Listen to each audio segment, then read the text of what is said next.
We spend half our childhood desperate to grow old. When we get there we're told, son, youth is gold, and you should try to hold on to it for as long as you can. And being a man is a grand, so what's the big hurry about? Once you get here they give you plenty of new stuff to worry about. Not least a roof over your head and food on the table. Planning for your future if you're able, and keeping up with all kinds of pressure. So your innocence you should treasure, cause as you make your way through your days and learn of the world and its ways, you'll be amazed and dismayed in equal measure. And life ain't a sprint, my man, stroll through it at your leisure. Well, hold up, wait a minute, slow up. What about all those times as a child when misbehaviour would show up and they reprimanded me by telling me to grow up? And being an adult looked so cool, staying up late and not going to school. But now I feel like they had me fooled, like somebody told me lies, cause to my childish eyes it seemed like such fun. I assumed when I got here that everyone would be happy all the while, but today I look around and I don't see too many smiles, and I see frowns aplenty, and I hear people moaning about their age who are still in their 20s. Well, evidently youth deserts us all someday, but I ain't gonna fuck up my weekend by stressing about Monday. And one day we all got to crumble, so it pays to stay humble, but some people seem to think that that's not the case, and do all kinds of shit to their head, body and face to try and make time disappear without trace. Whatever happened to growing old with grace? Old age may feel like a distant and uncertain place, but if I make it there I hope I do so with taste, and I hope I can embrace my life in every stage, from the cradle to the grave to the best of my ability, and find the peace that comes with acceptance of inevitability.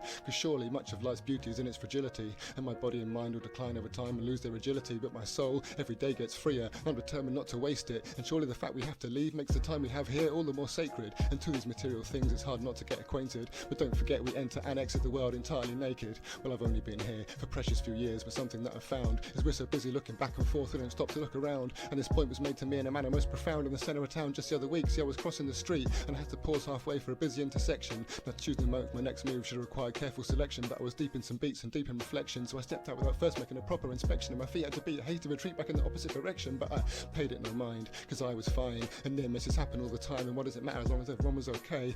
And that's when I turned to my side and saw the bouquet just inches away, sellotape to a post, and suddenly I felt that I was standing next to a ghost. And only then did I see that what could have happened did happen, just not to me and not today. And sometimes the only way to appreciate life is to appreciate death, so I strive to recognise every breath, cause I know the next thing I'm gonna say is a tired old cliche, but tomorrow on that lamppost it could be my bouquet.